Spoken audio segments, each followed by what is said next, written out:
नमस्कार, मैं हिया नेजा और आप देख रहे हैं the news now. We the women programme में आप सभी का स्वागत है। कोशिश यही रहती है इस प्रोग्राम की कि जम्मू कश्मीर में जितनी भी महिलाएं हैं उनकी कहानियां आप तक पहुंचाएं।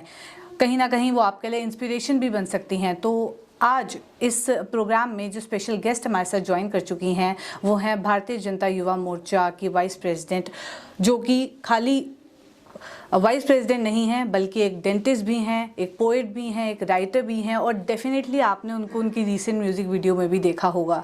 तो एक ही व्यक्ति जो इतने ज़्यादा काम कर रही है, साथ ही साथ अपना घर भी संभाल रही है, किस तरीके से सारी मैनेजमेंट होती है, क्योंकि अगर मैनेजमेंट की बात करें तो शायद कोई भी बिजनेस स्कूल ऐसी मैनेजमेंट नहीं सिखा सकता जो एक महिला नेचुरली कर लेती है।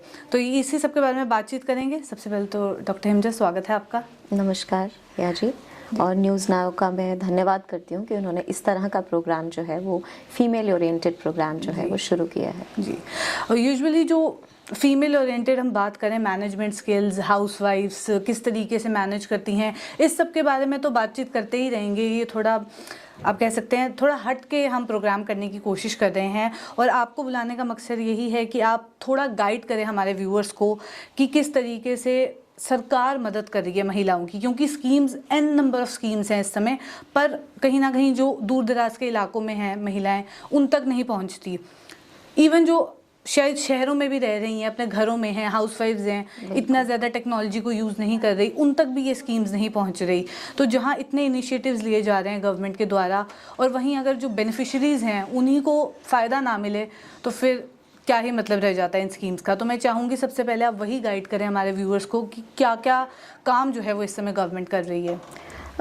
आपकी बात बिल्कुल सही है हिया जी। लास्ट 8 इयर्स में जो मोदी गवर्नमेंट है, मोदी जी की जो सरकार रही है, उसके अंतर्गत एन नंबर ऑफ स्कीम्स जो हैं वो हमारी बच्चियों के लिए, महिलाओं के लिए जो हैं वो रखी गई हैं ताकि उनको हर तरह से बेनिफिट हो, उनको फाइनेंशियल मदद मिले, उनको किसी भी फील्ड में अगर उनके साथ कुछ दुर्व्यवहार हो रहा है तो उन्हें कहाँ जाना है, कैसे क्या करना है, वो सारा कुछ इन स्कीम्स के अंडर है। जैसे मैं आज कुछ स्कीम्स जो हैं डिस्कस करूंगी और मैं चाहूंगी कि जनता तक भी वो पहुंचे, हमारी महिलाओं को, हमारी बच्चियों को उन स्कीम्स के बारे में ज़्यादा से ज़्यादा पता चले। जैसे हमारी एक उज्ज्वला स्कीम है जो मोदी जी ने इंट्रोड्यूस की, मोदी जी की सरकार ने, और इसमें हमारी बहुत सारी महिलाओं को, जो पुअर फैमिलीज की महिलाएं हैं, उनको फ्री गैस कनेक्शंस जो हैं वो घर घर में पहुंचाए गए इस स्कीम के तहत। तो मैं ये कहती हूँ बहुत अच्छी बात है, क्योंकि हमारे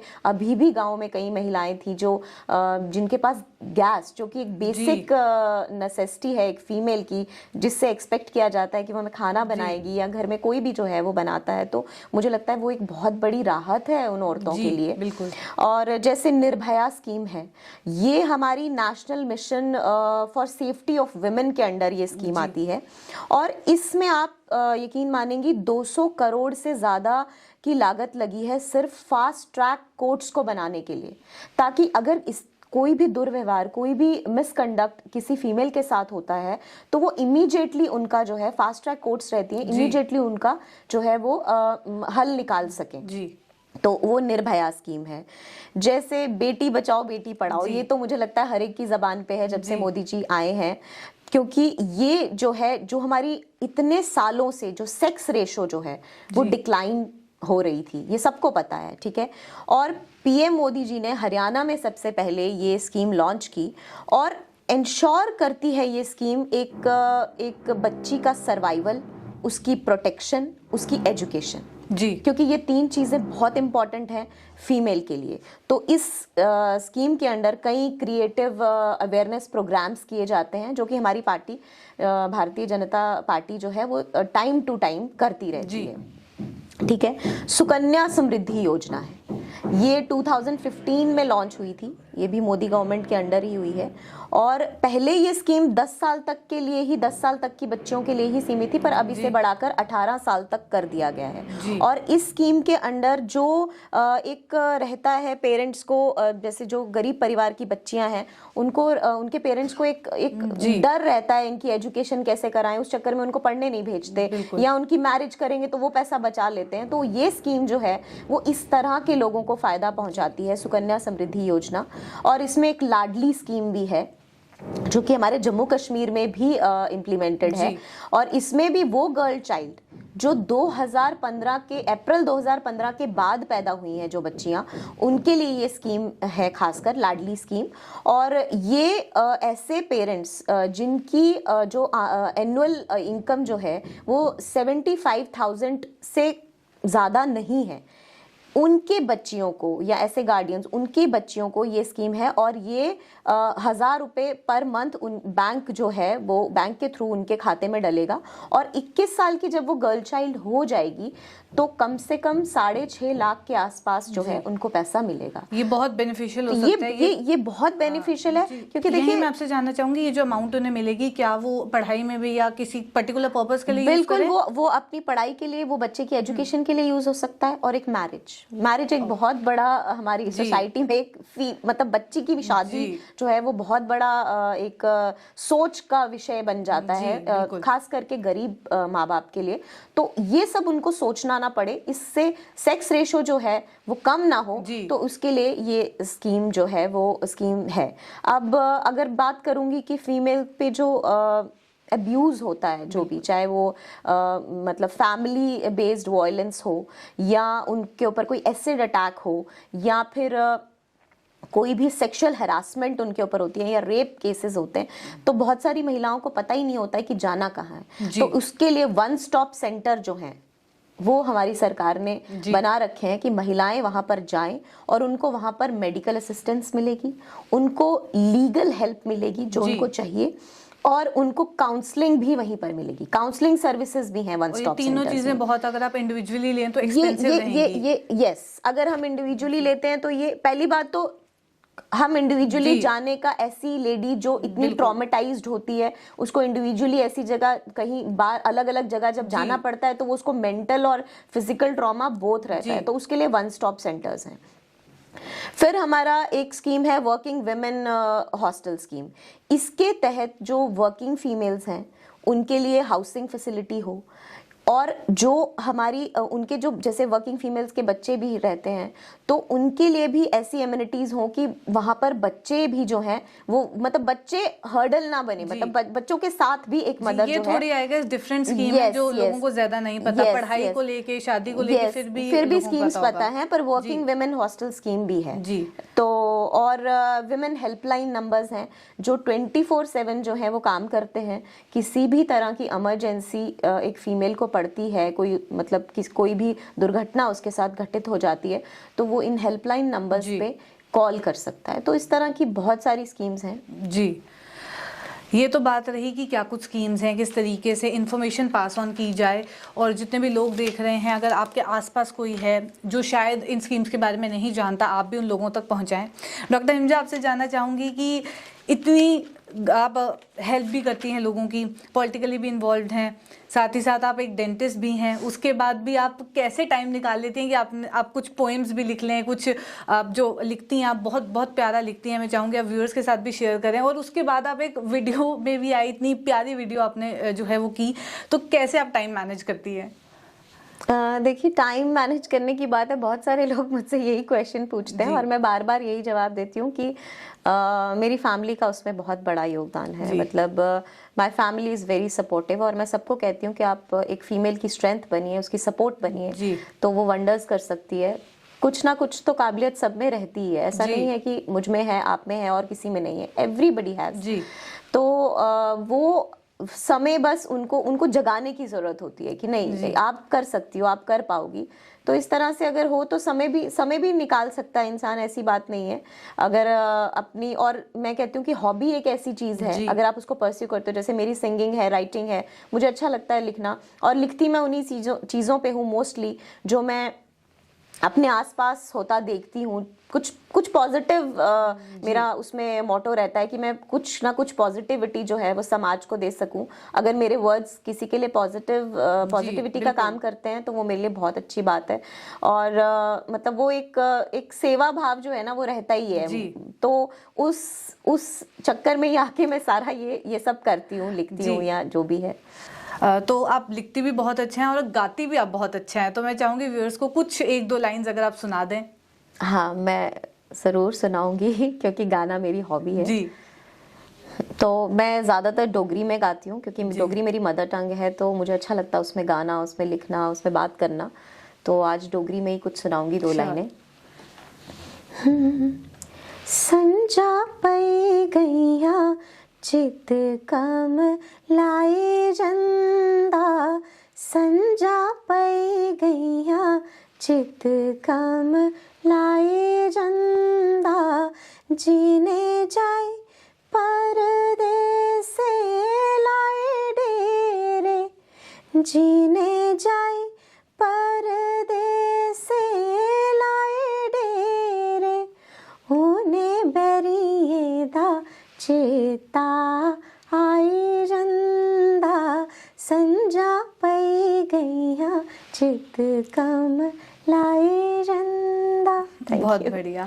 तो आपने कहीं से ट्रेनिंग ली है गाने की, नेचुरली आपकी इतनी अच्छी आवाज है? नहीं, मैंने बहुत फॉर्मल ट्रेनिंग तो मैं नहीं ले पाई क्योंकि बहुत चीज़ों में एनग्रॉस हो गई। बट फिर भी हाँ, सीखती हूँ, जब मौका मिलता है तब सीखती हूँ, गाती हूँ, अपना गले को धुन में रखती हूँ ताकि मैं कुछ ना कुछ गाती रहूँ। तो यहीं से मैं जानना चाहूंगी, जैसे आपके पास कोई स्किल है उसको पॉलिश करना बहुत ज़्यादा इंपॉर्टेंट है। तो अगर हम लड़कियों को पढ़ा भी रहे हैं पर उसके बाद वो मैरिड हो गई, उनकी शादी हो गई, उसके बाद वो हाउसवाइफ बन के रह गई और उन्होंने कभी कोई काम नहीं किया या टेक्नोलॉजी ड्रिवन नहीं रही उतना ज़्यादा, तो कहीं ना कहीं स्किल को पॉलिश करते रहना टाइम टू टाइम बहुत ज़्यादा इंपॉर्टेंट है। वैसी भी कुछ स्कीम्स हैं कि जहां महिलाओं को स्किल डेवलपमेंट कराई जा रही है या जो बिजनेस कर रही हैं, एंटरप्रेन्योर्स हैं, जो अभी देखा जाए तो शार्क टैंक इंडिया तक पहुंच गई हैं, जम्मू कश्मीर से भी लड़कियां गई हैं वहाँ पे, तो वैसा कुछ गवर्नमेंट उस चीज़ में हेल्प कर रही है? बिल्कुल ऐसी स्कीम्स हैं, जैसे महिलाएं हाथ एक स्कीम है, ये 2016 में जो है वो हमारी ministry of women and child development के अंतर्गत ये आती है। और ये ऐसी फीमेल्स को मतलब एम्पावर करती है जो एंटरप्रेन्योर्स बनना चाहती हैं, ठीक है, और उनको टेक्नोलॉजी का यूज कैसे करना है, क्योंकि स्किल तो रहता है पर आजकल टेक्नोलॉजी का जमाना है ना। तो ये इस स्कीम के अंतर्गत ऐसी महिलाओं को टेक्नोलॉजिकली साउंड किया जाता है और इंटरनेट प्लेटफॉर्म्स पे वो अपनी चीज़ों की सेलिंग कैसे कर सकती हैं ये भी उनको इस स्कीम के अंतर्गत सिखाया जाता है। चाहे वो फिर उसमें क्लोथिंग है, फैशन एसेसरीज हैं, कोई सेरामिक्स है, कोई हैंडीक्राफ्ट है, कुछ भी काम अगर ऐसी औरत करती है तो उसकी एंटरप्रेन्योरशिप को एनहांस करने के लिए, उसकी स्किल्स को एनहांस करने के लिए टेक्नोलॉजी का यूज करना और उसको इंटरनेट प्लेटफॉर्म्स पे वो सेल कैसे करेगी, ये सब इस महिलाएं हाथ की स्कीम के अंडर आता है। तो ये भी हमारी गवर्नमेंट की एक बहुत अच्छी स्कीम है। और फिर क्योंकि ये महिला को एक इकोनॉमिकल और एक फाइनेंशियल इंडिपेंडेंस देती है ये स्कीम जो है। और जैसे महिला शक्ति केंद्र हैं हमारे यहाँ पर, वो भी जैसे 920 महिला शक्ति केंद्र जो हैं वो स्थापित किए गए हैं, जिसमें से 115 महिला शक्ति केंद्र ऐसे हैं जो बहुत ही ऐसे डिस्ट्रिक्ट्स में बनाए गए हैं जहाँ पे बहुत पुअर फीमेल्स हैं but they have some skill, ठीक है। तो उनके टैलेंट की ग्रोथ के लिए उनको वो काम मिल सके so that they can find work for that, या फिर उनकी डिजिटल लिटरेसी करवा सके हम, तो वो ये महिला शक्ति केंद्र जो हैं वो ये काम भी करते हैं। तो उससे क्या होता है कि एक महिला के जीवन की क्वालिटी, उसका हेल्थ केयर के बारे में सोचना, उसकी एजुकेशन, उसकी वर्क अपॉर्चुनिटीज, उसका मतलब ओवरऑल उसकी जो डेवलपमेंट है वो इन महिला शक्ति केंद्रास में जो है वो होती है। तो और उनको काउंसलिंग भी दी जाती है time to time, so that उनको पता चले कि कहाँ जाना है, कैसे करना है, क्योंकि स्किल है बट पता नहीं है कहाँ जाना है ना, तो वो पता होना चाहिए। तो इस तरह की स्कीम, मतलब आप ये कह सकते हो कि ओवरऑल मोदी सरकार ने औरतों की सेफ्टी, उनके वेलबींग, उनकी एजुकेशन पे बहुत ध्यान दिया है अपनी इन स्कीम्स के अंडर, उनको तहत में रखकर ये स्कीम्स बनाई गई हैं, बिकॉज मैं ये मानती हूँ कि women have many glass ceilings to break. बिल्कुल, ठीक है, तो ये स्कीम्स उनको उस सीलिंग से बाहर आने में बहुत मदद करती हैं। जी। फाइनेंशियल लिटरेसी को आप किस तरीके से देखते हैं जब महिलाओं की बात आती है कि उनकी कहीं ना कहीं इस टाइम पे महिलाओं को फाइनेंशियली इंडिपेंडेंट होना बहुत ज़्यादा ज़रूरी है, क्योंकि अभी भी हमारी सोसाइटी उसी तरीके से फंक्शन कर रही है, चाहे हम 21st सेंचुरी में हैं, चाहे फेमिनिज्म का बहुत राइज देखने को मिला, पर उसके बावजूद भी आप कहीं जाएं तो इवन आप शहरों में भी हैं, बड़े से बड़े घर में जा रहे हैं या कहीं गांव में जा रहे हैं, सेम सिचुएशन ही देखने को मिलेगी। तो फाइनेंशियल लिटरेसी को आप किस तरीके से देखती हैं? देखिए, मैं आपको बताऊं, एक बहुत सर्वे किया गया बहुत साल पहले, तो उसमें देखा गया कि जैसे जो महिलाएं उत्पीड़ित होती हैं ज़्यादा, या जिनका फैमिली बेस्ड वायलेंस जिन पे होती है, या जो अटैक्स होते हैं या कुछ भी होता है, तो उन्होंने एक सर्वे किया कि किस तरह की औरतों पर ये ज्यादा होता है जी। तो उस सर्वे के दौरान मैक्सिमम फीमेल्स वो थी जो फाइनेंशियली एम्पावर्ड नहीं थी। ठीक है, तो एम्पावरमेंट का मतलब सिर्फ ये नहीं है कि हमने एजुकेशन दे दी, हमने मनी दे दिया उसके हाथ में जी, तो बस हम पैसे देते हैं उसको, वो घर में रहती है, पैसा तो मिलता है जी, ये इसका मतलब नहीं है। फाइनेंशियल इंडिपेंडेंस एक ऐसी चीज है जो औरत का वाकई में सशक्तिकरण करती है। जी। एक लेडी को कुछ भी करना है उसको, ठीक है, वो अगर किसी कारणवश वो एजुकेशन भी उसको ना मिल पाई है, बट उसमें कोई स्किल है जी, तो आप उसको एनहांस करिए, उसी के लिए हमारी ये स्कीम्स काम करती हैं। बिल्कुल। जब महिलाएं वहां तक पहुंचती हैं तो उनको खुद में एक पता चलता है कि नहीं, हमारी ये स्किल जो है वो हमें फाइनेंशियली इंडिपेंडेंट भी बना सकती हैं। जो सिलाई बुनाई करती हैं, या जो पापड़ अचार बनाती हैं घरों में, ठीक है, तो उनको ये पता ही नहीं है कि वो ये चीज बेचकर अपने आप को फाइनेंशियली इंडिपेंडेंट कर सकती हैं, कितनी मार्केट है इसकी। तो उसी के लिए ये स्कीम्स जो हैं वो ज्यादातर हैं कि ऐसी महिलाओं को भी अपनी एक पहचान मिले, अपनी एक इंडिपेंडेंस मिले, और वो जो है वो सही मायने में उनका सशक्तिकरण हो। बिल्कुल, बहुत बहुत शुक्रिया इतनी इन्फॉर्मेशन हमारे साथ शेयर करने के लिए। और इस सेशन को एंड करते करते कोई मैसेज प्यारा सा हमारे व्यूअर्स के लिए?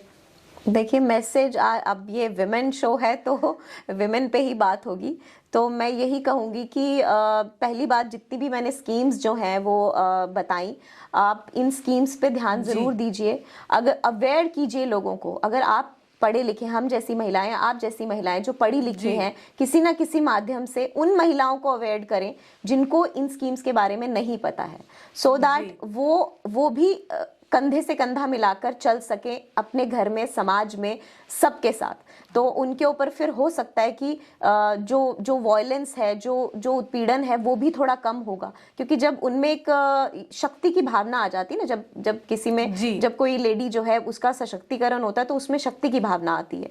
तो जब वो आती है तो मुझे लगता है कि उसमें इतना कॉन्फिडेंस होता है कि सामने वाला भी कुछ करने से पहले बहुत बार सोचता है। तो प्लीज आप अवेयर करिए। मतलब मैं ये मैसेज दूंगी कि जो ऑलरेडी जो एजुकेटेड फीमेल्स हैं वो उन बहनों को, उनको जरूर अवेयर करें इन स्कीम्स के बारे में, और उनका सशक्तिकरण करें। जी, एक और चीज़ मुझे अभी ध्यान में आई जो आपसे जानना भी बहुत ज़्यादा ज़रूरी है कि पीरियड लीव्स को लेके अभी सुप्रीम कोर्ट तक बात पहुंच गई, जहां एक टैबू माना जाता है पीरियड्स को। अभी भी शायद खुल के बात नहीं करते लोग अपने मेल मेंबर्स के सामने, तो बिल्कुल ही नहीं, चाहे वो आपके फादर हो, आपका भाई हो।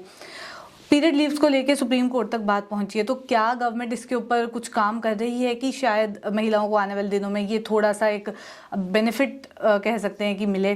क्योंकि जो सर्वेज अभी तक बता रहे हैं वो यही कि एक महिला को जो पीरियड क्रैम्प्स में या पेन जो उस टाइम पीरियड में होती है वो एक हार्ट अटैक के बराबर होती है। तो कहीं ना कहीं एक प्ली जो है वो तो पास ऑन कर दी गई है, तो क्या इस पे कुछ आने वाले दिनों में एक पॉजिटिव रिजल्ट देखने को मिलेगा? देखिए, उस पे फैसला क्या आता है इस पे कह पाना तो बहुत मुश्किल है अभी।